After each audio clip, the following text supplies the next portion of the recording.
भट्ट साहब क्या हाल चाल है, ठीक ठाक हो? भट्ट साहब म्यूट खोलो अपना हुण जरा एक मिनट। जी जी जी वेरी वेरी सॉरी वेरी जी सर। भट्ट साहब तुसीं बरे दिन भी हड्डी खोल के बैठे हो, खुदा दा खौफ करो, जाओ घर बालां गल बवो, की हो गया जे? ਉਹ ਨਹੀਂ ਸਰ ਕੱਲ ਅੱਛਾ ਬੰਦ ਕੀਤੀ ਵੀ ਸੀ ਤੇ ਅੱਲਾ ਤੁਹਾਡਾ ਭਲਾ ਕਰੇ। ਅੱਜ ਹੈ ਕਿ ਕੁਝ ਕਸਟਮਰ ਐਸੇ ਹੁੰਦੇ ਨੇ ਜਿਹੜੇ ਅੱਜ ਦੇ ਦਿਨ ਅੱਛਾ ਵੀ ਸਾਡੇ ਨਾਲ ਉਹਨਾਂ ਦੇ ਹੈ ਵੇ। ਸਾਰੇ ਲੋਕੀ ਜਿਹੜੇ ਨੇ ਉਹ ਤੁਹਾਨੂੰ ਪਤਾ ਹੈ ਉਹ ਕ੍ਰਿਸਮਸ ਨਹੀਂ ਮਨਾਉਣ ਅੱਛਾ ਵਾਲੇ ਆ, ਮੁਸਲਮ ਵੀ ਹੈ ਨੇ ਵਿਚਾਰੇ, ਉਹਨਾਂ ਦਾ ਰੋਟੀ ਚਲੋ ਫਿਰ ਪਾਣੀ ਤੇ ਨਹੀਂ ਠੀਕ ਬੰਦ ਕਰਨਾ ਨਾ। ਹੈ ਫਿਰ ਤੁਹਾਨੂੰ ਮਾਫੀ ਦੇ ਜੀ ਦਿੰਦੇ ਆ। ਜੀ ਭੱਟ ਸਾਹਿਬ ਤੁਸੀਂ ਜਰਾ ਸ਼ਾਰਟ ਉਹ ਟਾਈਮ ਤੁਸੀਂ ਕਾਫੀ ਹੋ ਗਿਆ, ਨਾ ਜਰਾ ਨਾ ਨਾ ਸ਼ਾਰਟ ਜਿਹਾ ਆਓ, ਜਰਾ ਦੱਸੋ ਕਾਇਦੇ ਮੁਹਤਰਮ ਮੀਆਂ ਮੁਹੰਮਦ ਨਵਾਜ਼ ਸਾਹਿਬ ਦੇ ਹਵਾਲੇ ਨਾਲ। ਅੱਛਾ ਤੁਸੀਂ ਮੈਨੂੰ ਪਹਿਲੇ ਇੱਕ ਗੱਲ ਦਾ ਜਵਾਬ ਦਿਓ, ਇਹ ਜਿਹੜੀ ਇਹ ਸ਼ਾਰਟ ਰੱਖੀ ਹੁੰਦੀ ਤੁਸੀਂ ਮੇਰੇ ਵਾਸਤੇ ਚਲੋ ਭੱਟ ਸ਼ਾਰਟ ਸਾਹਿਬ ਕਿਉਂ ਤੁਸੀਂ ਘੰਟਾ ਲਾ ਰੱਖੀ ਲਵੋ, ਹੁੰਦੀ? ਅਸੀਂ ਸ਼ਾਰਟ ਰੋਟੀ ਜਾਂ ਦੀ ਦੁਕਾਨ ਟਾਈਮ पे जाके उन्हें देर। ਸਭ ਤੋਂ ਪਹਿਲੇ ਇਮਰਾਨ ਭਾਈ ਤੇ ਰਾਸ਼ਿਦ ਭਾਈ ਤੁਹਾਨੂੰ ਬਹੁਤ ਜ਼ਿਆਦਾ ਸਲਾਮ, ਮੇਰੀ ਤਰਫੋਂ ਬਹੁਤ ਸ਼ੁਕਰੀਆ, ਜਜ਼ਾਕੱਲਾ। ਤੇ ਪਰਵੇਜ਼ ਭਾਈ ਮਾਸ਼ਾਅੱਲਾ ਤੁਹਾਨੂੰ ਵੀ ਬਹੁਤ ਜ਼ਿਆਦਾ ਸਲਾਮ। ਤੇ ਅੱਜ ਤੇ ਮਾਸ਼ਾਅੱਲਾ ਇੰਨੇ ਜ਼ਿਆਦਾ ਦੋਸਤ ਬੈਠੇ ਦੇ ਹਨ, ਸਮਝ ਨਹੀਂ ਲੱਗਦੀ ਪਈ ਕੋਈ ਅਣਜਾਣ ਬੰਦਾ ਆਇਆ ਤੇ ਉਹਨੂੰ ਐਂਕਰ ਲੱਭਣਾ ਪੈਣਾ ਸੀ। ਐਂਕਰ ਇਹਨਾਂ ਦੇ ਵਿੱਚੋਂ ਕਿਹੜਾ? ਇਹ ਗੱਲ ਠੀਕ ਹੈ। ਜਿੱਦਾਂ ਤੂੰ ਬੈਠਾ ਨਾ ਬਰਫ਼ ਤੇ ਕੋਟ ਛੋੜ ਪਾ ਕੇ ਟਾਈਆਂ ਲਗਾ, ਲੋਕਾਂ ਤੇਰੇ ਤੇ ਸ਼ੱਕ ਕਰਨਾ ਸੀ ਭਰਾ ਮੇਰੇ। ਨਹੀਂ ਅੱਛਾ, ਸਭ ਤੋਂ ਪਹਿਲੇ ਜਨਾਬ ਅੱਜ ਬੜਾ ਖੁਸ਼ੀ ਦਾ ਮੌਕਾ ਵੇ, 25 ਦਸੰਬਰ ਦਾ ਦਿਨ ਹੈ। ਸਾਡੇ ਕਾਇਦ ਤੇ ਸਾਡੀ ਜਿਨ੍ਹਾਂ ਨਾਲ ਸਾਡਾ ਇੱਕ ਰੂਹ ਦਾ ਰਿਸ਼ਤਾ ਵੇ, ਮੀਆਂ ਮੁਹੰਮਦ ਨਵਾਜ਼ ਸ਼ਰੀਫ ਸਾਹਿਬ ਜਿਹੜੇ ਨੇ, ਉਹਨਾਂ ਦੀ ਸਾਲਗਿਰਾ ਹੈ ਤੇ ਅਸੀਂ ਉਹਨਾਂ ਨੂੰ ਜਨਾਬ ਆਪਣੀ ਦਿਲ ਦੀਆਂ ਥਾਂ ਗਹਿਰਾਈਆਂ ਤੋਂ ਜਿਹੜੀ ਸਾਲਗਿਰਾ ਕਹਿੰਦੇ ਆ। ਦੂਸਰਾ ਇਹ ਵੇ ਕਿ ਤੁਹਾਨੂੰ ਪਤਾ ਅੱਜ ਜਿਹੜਾ ਵੇ ਕਾਇਦ ਮੁਹੰਮਦ ਅਲੀ ਜਨਾਬ ਦਾ ਬਰਥਡੇ ਵੀ ਹੈ, ਉਹਨਾਂ ਦਾ ਵੀ ਜਨਮ ਦਿਨ ਹੈ। ਤੇ ਮੈਂ ਕਹਿਣਾ ਚਾਹ ਰਿਹਾ ਹਾਂ ਕਿ ਮਿਲਤ का बासबां है मोहम्मद अली जनाब, जमहूरियत का कारवां है मियां मोहम्मद नवाज शरीफ। ਤੇ ਸੰਧੇਲਾ ਸਾਹਿਬ ਅਗਰ ਆਪਣੇ ਕਾਇਦ ਮੀਆਂ ਮੁਹੰਮਦ ਨਵਾਜ਼ ਸ਼ਰੀਫ ਦੇ ਕਾਰਨਾਮੇ ਗਿਣਾਣੇ ਸ਼ੁਰੂ ਹੋਈਏ ਤੇ ਮਨਸੂਬੇ ਗਿਣਾਣੇ ਸ਼ੁਰੂ ਕਰ ਦਵਾਂ ਮੈਂ ਇਸ ਵਕਤ, ਅਗਰ ਮੈਂ ਹੁਣ ਸ਼ੁਰੂ ਕਰਾਂ ਤੇ ਯਕੀਨ ਜਾਣੋ ਤੁਸੀਂ ਯਕੀਨ ਮੰਨੋਗੇ ਕਿ ਸਾਨੂੰ ਫਿਰ ਨਿਆਜ਼ੀ ਨੂੰ 2.5 ਸਾਲ ਹੋਰ ਦੇਣੇ ਪੈਣੇ ਨੇ ਹਕੂਮਤ ਵਾਸਤੇ। ਇਹਦੀ ਹਕੂਮਤ ਦੇ 5 ਸਾਲ ਪੂਰੇ ਹੋ ਜਾਣਗੇ, ਨਵਾਜ਼ ਸ਼ਰੀਫ ਦੇ ਮਨਸੂਬੇ ਨਹੀਂ ਖਤਮ ਹੋ ਸਕਦੇ, ਅਸੀਂ ਗਿਣਦੇ ਜਾਈਏ, ਯਕੀਨ ਮੰਨੋ। ਤੇ ਗੱਲ ਹੈ ਵੇ ਕਿ ਮੈਂ ਇੱਕ ਤੁਹਾਨੂੰ ਵਾਕਿਆ ਸ਼ੇਅਰ ਕਰਨਾ ਚਾਹੁੰਦਾ ਵਾਂ। ਮੈਂ ਇਹ ਜਿਹੜਾ ਬਿਜ਼ਨਸ ਬਣਾਇਆ 2008 ਦੇ ਵਿੱਚ ਬਣਾਇਆ, ਤੇ ਜਦੋਂ ਮੈਂ ਇਸ ਇਲਾਕੇ ਦੇ ਵਿੱਚ ਆਇਆ, ਕਾਫੀ ਐਕਸਪੈਂਸਿਵ ਜਿਹਾ ਇਲਾਕਾ ਵੇ, ਜਿਹੜਾ ਇਹਨੂੰ ਇਲਾਕੇ ਨੂੰ ਤੁਸੀਂ ਯਾਨੀ ਕਿ ਵਾਈਟ ਕਾਸਟ ਕਹਿ ਸਕਦੇ ਹੋ ਨਾ। ਤੁਹਾਨੂੰ ਪਤਾ ਹੈ ਹਰ ਮੁਲਕ ਦੇ ਵਿੱਚ ਇੱਕ ਵਾਈਟ ਕਾਸਟ ਦੇ ਇਲਾਕੇ ਹੁੰਦੇ ਨੇ, ਸਾਰਿਆਂ ਨੂੰ ਵਾਈਟ ਕਲਰ ਕੀਤਾ ਹੁੰਦਾ ਵਾ। ਤੇ ਸੰਧੇਲਾ ਸਾਹਿਬ ਮੈਂ ਜਦੋਂ ਇਸ ਇਲਾਕੇ 'ਚ ਆਇਆ ਤੇ ਮੇਰਾ ਇੱਕ ਦੋਸਤ ਬਣਿਆ, ਤੇ ਮੈਂ ਦੋਸਤ ਨੂੰ ਕਿਹਾ, ਮੈਂ ਕਿਹਾ ਯਾਰ 2008 ਦੇ ਵਿੱਚ ਰਾਤ ਦਾ ਟਾਈਮ ਸੀ ਤੇ ਸਰ ਜਦੋਂ ਪਤਾ ਹੈ ਸਫਾਈ ਕਰਨ ਵਾਲੀਆਂ ਮਸ਼ੀਨਾਂ ਆਉਂਦੀਆਂ ਨੇ ਲੈ ਕੇ, ਗੋਲ ਰਿੰਗ ਵਾਲੇ ਜਿਹੜੇ ਥੱਲੇ ਲੱਗੇ ਹੁੰਦੇ ਨੇ, ਸਫਾਈ ਕਚਰਾ ਚੁੱਕਦੀਆਂ ਨੇ। ਫਿਰ ਉਸ ਤੋਂ ਬਾਅਦ ਸਫਾਈ ਦੇ ਕਚਰੇ ਦੇ ਡੱਬੇ ਸਾਫ਼ ਕਰਨ ਵਾਲੀਆਂ ਮਸ਼ੀਨਾਂ ਆਈਆਂ ਤੇ ਬੜਾ ਅੱਛਾ ਜਿਹਾ ਸਮਾਂ ਲੱਗਾ ਤੇ ਬੜੀ ਖੁਸ਼ੀ ਹੋਈ ਹੈ ਇਸ ਚੀਜ਼ ਨੂੰ ਦੇਖ ਕੇ ਕਿ ਲੈ ਯਾਰ ਸਪੇਨ ਦੇ ਵਿੱਚ ਏਡੀ ਜਦੀਦ ਟੈਕਨੋਲੋਜੀ ਹੈ ਕਿ ਇੱਕ ਮਸ਼ੀਨ ਆਈ ਹੈ, ਉਹ ਇਤਨੀ ਕੁ ਸਾਫ਼ ਕਰ ਗਈ ਹੈ ਸੜਕ ਨੂੰ ਕਿ ਬੰਦੇ ਦਾ ਦਿਲ ਕਰਦਾ ਕਿ ਬੈਠ ਜਾਏ ਜ਼ਮੀਨ ਦੇ ਉੱਤੇ। ਯਕੀਨ ਜਾਣੋ ਸਾਡੇ ਘਰ ਇਤਨੇ ਸਾਫ਼ ਨਹੀਂ ਹੁੰਦੇ ਜਿੰਨੀ ਸਾਫ਼ ਸੜਕਾਂ ਕਰ ਕੱਢਦੀ ਹੈ। ਤੇ ਦਿਲ ਦੇ ਵਿੱਚ ਇੱਕ ਖਾਸ਼ ਪੈਦਾ ਹੋਈ ਕਿ ਯਾ ਵਾਰੀ ਤਾਲਾ ਦੁਆ ਕੀਤੀ ਦਿਲ ਦੇ ਵਿੱਚ ਕਿ ਕਾਸ਼ ਸਾਡੇ ਮੁਲਕ ਦੇ ਵਿੱਚ ਵੀ ਇਹ ਮਨਸੂਬੇ ਹੋਣ, ਇਹ ਚੀਜ਼ਾਂ ਅਸੀਂ ਸਾਡੀ ਜਿਹੜੀ ਜਨਮ ਭੂਮੀ ਹੈ ਜਿੱਥੇ ਅਸੀਂ ਆਪਣੀ, ਮੇਰਾ ਮਤਲਬ ਹੈ ਬਚਪਨ ਗੁਜ਼ਾਰਿਆ, ਕਾਸ਼ ਉਸ ਮੁਲਕ ਦੇ ਵਿੱਚ ਵੀ ਇਹ ਚੀਜ਼ਾਂ ਹੋਣ। ਫਿਰ ਇੱਕ ਵਕਤ ਆਇਆ ਕਿ ਸਰ ਅਸੀਂ 2014 ਦੇ ਵਿੱਚ, ਬਲਕਿ 14 ਚ ਵੀ ਕਿਉਂ, 2013 ਦੇ ਵਿੱਚ ਹੀ ਮੀਆਂ ਮੁਹੰਮਦ ਸ਼ਹਿਬਾਜ਼ ਸ਼ਰੀਫ ਸਾਹਿਬ ਨੇ ਲਾਹੌਰ ਦੇ ਵਿੱਚ ਜਿਹੜਾ ਵੇ ਉਹ ਸਫਾਈ ਦੀਆਂ ਮਸ਼ੀਨਾਂ ਜਿਹੜੀਆਂ ਨੇ ਲਾਂਚ ਕੀਤੀਆਂ।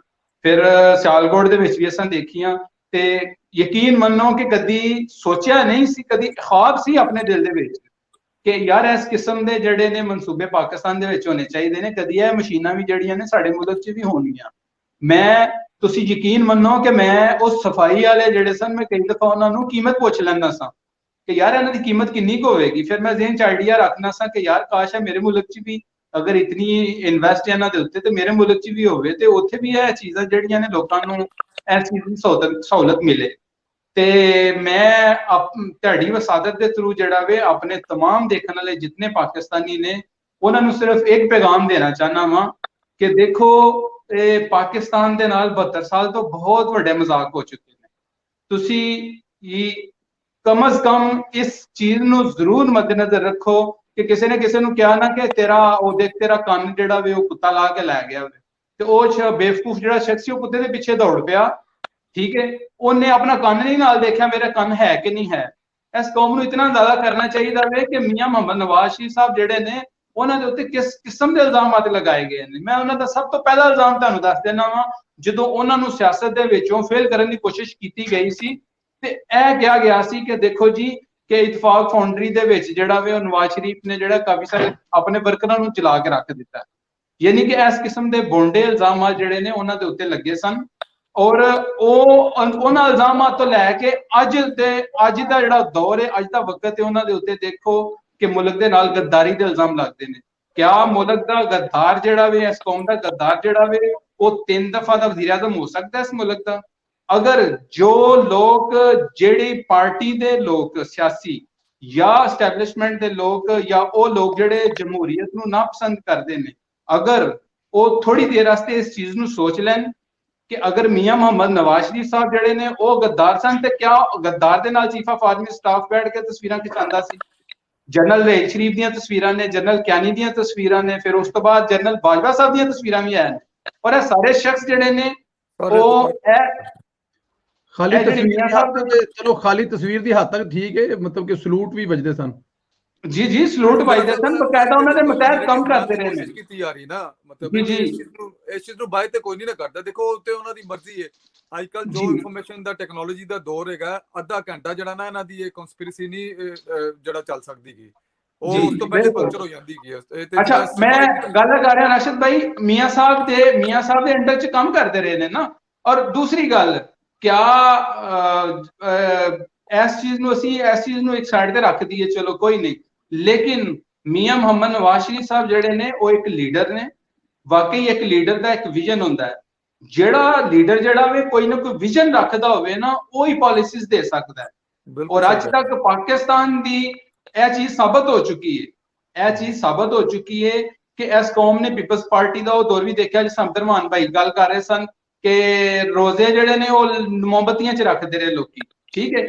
ਮਕਸਦ ਹੈ ਵੇ ਕਹਿਣ ਦਾ ਕਿ ਫਿਰ ਉਸ ਤੋਂ ਬਾਅਦ ਮੁਸ਼ਰਫ ਦੇ ਦੌਰ 'ਚ ਕੀ ਕੁਝ ਨਹੀਂ ਖਲਵਾੜ ਹੋਇਆ। ਫਿਰ ਉਸ ਤੋਂ ਬਾਅਦ ਅਗਰ ਮੀਆਂ ਮੁਹੰਮਦ ਨਵਾਜ਼ ਸ਼ਰੀਫ ਸਾਹਿਬ ਨੇ ਜੋ ਮੇਜਰ 3 ਕੰਮ ਪਾਕਿਸਤਾਨ ਦੇ ਵਿੱਚ ਕਰ ਦਿੱਤੇ, ਇੱਕ ਸੀਪੈਕ ਲੈਣ ਦਾ, ਅਮਨ ਲੈਣ ਦਾ ਤੇ ਲੋਕਾਂ ਨੂੰ ਰੋਜ਼ਗਾਰ ਦੇ ਦਿੱਤਾ, ਤਿੰਨਾਂ ਚੀਜ਼ਾਂ ਦੀ ਵਜ੍ਹਾ ਤੋਂ ਆਟੋਮੈਟਿਕਲੀ ਇਕਨੋਮੀ ਜਿਹੜੀ ਹੈ ਉਹ ਬਿਹਤਰ ਹੋ ਗਈ ਸੀ। ਬਰਸਮ ਮੈਂ ਮਾਜ਼ਰਤ, ਮੈਂ ਤੁਹਾਨੂੰ ਤੁਸੀਂ ਉਹਨੇ ਮਸ਼ੀਨਾਂ ਵਾਲੀ ਗੱਲ ਕੀਤੀ ਨਾ, ਠੀਕ ਹੈ। ਜਰਾ ਆਪਣੇ ਫੈਮਿਲੀ ਮੈਂਬਰ ਜਿਹੜੇ ਹੈਗੇ ਨਾ, ਸਿਆਲਕੋਟ ਵਾਲੇ ਜਾਂ ਦੋਸਤ ਜਿਹੜੇ ਬਾਬ ਲਾਹੌਰ ਹੈਗੇ ਨੇ, ਜਿਹਨੇ ਤੁਸੀਂ ਮਿਸਾਲ ਦਿੱਤੀ ਕਿ ਉਹਨਾਂ ਸ਼ਹਿਰਾਂ 'ਚ ਲੱਗੀਆਂ ਹੋਈਆਂ ਸਨ ਮਸ਼ੀਨਾਂ, ਉਹਨਾਂ ਕੋਲ ਜਰਾ ਹਾਲਾਤ ਪੁੱਛ ਲਓ ਕਿ ਅੱਜ ਕੱਲ੍ਹ ਲਾਹੌਰ ਦੇ ਹਾਲਾਤ ਕੀ ਨੇ, ਅੱਜ ਕੱਲ੍ਹ ਸਿਆਲਕੋਟ ਮਾਜ਼ਰਤ ਮੈਂ ਉਸੇ ਤਰਫ ਆ ਰਿਹਾ। ਦੇਖੋ ਫਿਰ ਅਸਲ ਚੀਜ਼ ਜਿਹੜੀ ਹੈ ਕਿ ਮੀਆਂ ਸਾਹਿਬ ਦੀਆਂ ਪਾਲਿਸੀਆਂ ਜਿਹੜੀਆਂ ਨੇ ਉਹਨੇ ਮੁਸ਼ਤ ਬਿਹਤਰ ਕੀਤੀ। ਪਾਕਿਸਤਾਨ ਦੇ ਵਿੱਚ ਸੀਪੈਕ ਆਇਆ ਔਰ ਮੁਲਕ ਜਿਹੜਾ ਵੀ ਉਹ ਬੁਲੰਦੀਆਂ ਨੂੰ ਛੂਣਾ ਸ਼ੁਰੂ ਹੋ ਗਿਆ, ਔਰ ਪਾਕਿਸਤਾਨ ਜਿਹੜਾ ਸੀ ਉਹ ਜਿਹੜੇ 20 ਦੇ ਵਿੱਚ ਸ਼ਾਮਲ ਹੋ ਚੁੱਕਿਆ ਸੀ। ਔਰ ਮੈਂ ਇਸ ਚੀਜ਼ ਦਾ ਚਸ਼ਮਦੀਦ ਗਵਾਹ ਵਾਂ ਕਿ ਯੂਰਪੀਅਨ ਯੂਨੀਅਨ ਨੇ ਪਾਕਿਸਤਾਨ ਨੂੰ 115 ਅਸ਼ੀਆ ਦੇ ਉੱਤੇ ਜਿਹੜਾ ਵੀ ਫ੍ਰੀ ਯਾਨੀ ਕਿ ਐਕਸਪੋਰਟ ਦੀ ਜਿਹੜੀ ਇਜਾਜ਼ਤ ਦਿੱਤੀ ਸੀ, ਜਿਹੜੀ ਕਿ ਉਹ ਗੁਜ਼ਸ਼ਤਾ 3 ਮਾਹ ਪਹਿਲੇ ਖਤਮ ਹੋ ਚੁੱਕੀ ਜੇ। ਔਰ ਜਿਹੜੇ ਐਕਸਪੋਰਟਰ ਜਿਹੜੇ ਨੇ ਉਹ ਸਿਰ ਤੇ ਹੱਥ ਰੱਖ ਕੇ ਹੁਣ ਰੋ ਰਹੇ ਨੇ ਕਿ ਯਾਰ ਇੱਕ ਵਕਤ ਸੀ ਕਿ ਸਾਨੂੰ ਜਿਹੜਾ ਵੀ ਪ੍ਰੋਫਿਟ ਮਿਲਦਾ ਸੀ। ਦੇਖੋ ਐਕਸਪੋਰਟਰਸ ਨੂੰ ਪ੍ਰੋਫਿਟ ਮਿਲਦਾ ਸੀ ਤੇ ਅੱਗੋਂ ਉਹ ਜਿਹੜੇ ਉਹਨਾਂ ਕੋਲ ਵਰਕਰ ਕੰਮ ਕਰਦੇ ਸਨ ਉਹਨਾਂ ਨੂੰ ਅੱਗੋਂ ਉਹਦੇ ਵਿੱਚੋਂ ਸ਼ਾਮਲ ਹੋਣ ਦੀ ਉਮੀਦ ਹੈ ਸੀ। ਪਾਕਿਸਤਾਨ ਦੀ ਬੜੀ ਵਾਸੇ ਉਮੀਦ ਸੀ ਉਹਨਾਂ ਉਸ ਦੌਰ 'ਚ, ਠੀਕ ਹੈ। ਤੇ ਅਸੀਂ ਜਿਹੜੇ ਆ, ਅਸੀਂ ਇਨਸ਼ਾਅੱਲਾ ਦੁਆਗੋ ਵੀ ਆ। ਦੇਖੋ ਅਸੀਂ ਦੁਨੀਆ ਦੇ ਮੁਖਤਲਿਫ ਮਮਾਲਕ 'ਚ ਬੈਠ ਕੇ ਅਗਰ ਆਪਣੇ ਇਸ ਨਜ਼ਰੀਏ ਨੂੰ ਸਪੋਰਟ ਕਰਾਂਗੇ ਤੇ ਇਹ ਨਜ਼ਰੀਆ ਜਿਹੜਾ ਵੇ ਇਨਸ਼ਾਅੱਲਾ ਅੱਲਾ ਦੇ ਫਜ਼ਲ ਨਾਲ ਜਿਹੜਾ ਪਾਕਿਸਤਾਨ ਦਾ 98 ਦਾ ਜਿਹੜਾ ਐਟਮ ਬੰਬ ਸੀ ਨਾ ਉਹਦੇ ਨਾਲੋਂ ਮਜ਼ਬੂਤ ਹੋਵੇਗਾ, ਜ਼ਿਆਦਾ ਗਰਜ ਵਾਲਾ ਹੋਵੇਗਾ। ਔਰ ਮੈਨੂੰ ਯਕੀਨ ਹੈ ਹਤਲਵਸਾ ਕਿ ਤੁਸੀਂ ਸੰਧੇਲਾ ਸਾਹਿਬ ਜਿਹੜਾ ਕੰਮ ਕਰ ਰਹੇ ਹੋ, ਯਕੀਨ ਮੰਨੋ ਜਹਾਦ ਨਾਲੋਂ ਘੱਟ ਨਹੀਂ ਜੇ ਹੈ। ਅੱਲਾਹ ਪਾਕ ਤੁਹਾਨੂੰ ਸੁਰਖਰੂ ਕਰੇ ਇਸ ਕੰਮ ਦੇ ਵਿੱਚ, ਔਰ ਤੁਸੀਂ ਜਨਾਬ ਇਸ ਕੰਮ ਦੇ ਨਾਲ ਜੁੜੇ ਰਹੋ। ਔਰ ਬਹੁਤ ਸਾਰੀ ਔਰ ਮਜ਼ੀਦ ਲੋਕਾਂ ਦਾ ਇਸ ਚੀਜ਼ ਦੇ ਨਾਲ ਜੁੜਨਾ ਜਿਹੜਾ ਵੇ ਉਹ ਮੀਆਂ ਸਾਹਿਬ ਦੇ ਇਸ ਨਜ਼ਰੀਏ ਨੂੰ ਅੱਗੇ ਲੈ ਕੇ ਜਾਏਗਾ ਔਰ ਪਾਏ ਤਕਮੀਲ ਤੱਕ ਇਨਸ਼ਾਅੱਲਾ ਪਹੁੰਚੇਗਾ। ਅਸੀਂ ਲੋਕ ਜਿਹੜਾ ਬਾਹਰ ਬੈਠ ਕੇ ਕੰਮ ਕਰਨੇ ਆ ਔਰ ਜਿਹੜੇ ਉੱਥੇ ਫੀਲਡ 'ਚ ਲੋਕ ਰਹਿ ਕੇ ਕੰਮ ਕਰਦੇ ਨੇ, ਔਰ ਦੇਖੋ ਇੱਕ ਦੂਸਰੇ ਨਾਲ ਗੱਲ ਕਰਕੇ ਡਿਬੇਟ ਕਰਕੇ ਫਿਰ ਲੋਕਾਂ ਨੂੰ ਹੌਸਲਾ ਮਿਲਦਾ ਵੇ। ਉਹ ਹੌਸਲਾ ਜਿਹੜਾ ਵੇ ਫਿਰ ਇਸ ਕੌਮ ਨੂੰ ਅੱਗੇ ਲੈ ਕੇ ਜਾਏਗਾ ਔਰ ਇਨਸ਼ਾਅੱਲਾ ਇਸ ਮੁਲਕ ਦੀ ਹਾਲਤ ਬਦਲੇਗੀ। जज़ाकल्लाह, ठीक कह रहे हो। मैं एक सवाल लास्ट जेड़ा है ना हाशमी साहब का, फिर अगर फिर लास्ट सवाल हाशमी साहब, मुझे हाशमी साहब एक ना हमारे बचपन में एक नारा होता था 7वीं 8वीं जमात या 10वीं जमात में ना, चारों सूबों की जंजीर बेनजीर। अगर आप कुछ कहना चाहते हैं बट साहब तो कह ले, फिर मैं सवाल कर लेता हूँ। हाशमी साहब। हाँ जी, नहीं मैं बिल्कुल, हाँ जी, वो आपने जो ये नारा लगाया ना, थोड़ा सा नारा इसको जरा मैं सवाल कर लूं, फिर उसके बाद मैंने कहा अगर आप कोई व्हाट्सएप की बात पे बात करना चाहते तो मैं चले एनी हाउस में ऐड कर लीजिएगा। हाँ जी, चारों सूबों की जो जंजीर बेनजीर की ये नारा होता था, तो हम लोग कहते थे चारों सूबों की जंजीर। मुझे अब ये बताएं, जो मरियम नवाज है, ठीक 3 दिन पहले वो मर्दान में थी, कल वो सखर में होंगी, और परसों वो फिर लाड़काना चली जाएंगी, फिर 1-2 दिन के बाद वापस लाहौर आएंगी, और उसके अगला जो वो उनका बहावलपुर का बन रहा है। तो ये जो फिर खसदार में भी है, चारों सूबों की जंजीर, जिसे रियलिटी में हम कह सकते हैं कि प्रैक्टिकली देख सकते हैं। एक लीडर के लिए ये जो काम मरियम नवाज कर रही है, एक अवामी लीडर के लिए, अवामी मकबूलियत के लिए, आप किस नजर से देखते हैं इस काम को? देखें, सबसे पहले तो मैं मरियम नवाज शरीफ साहबा की जो जुर्रत है, उनकी बहादुरी है,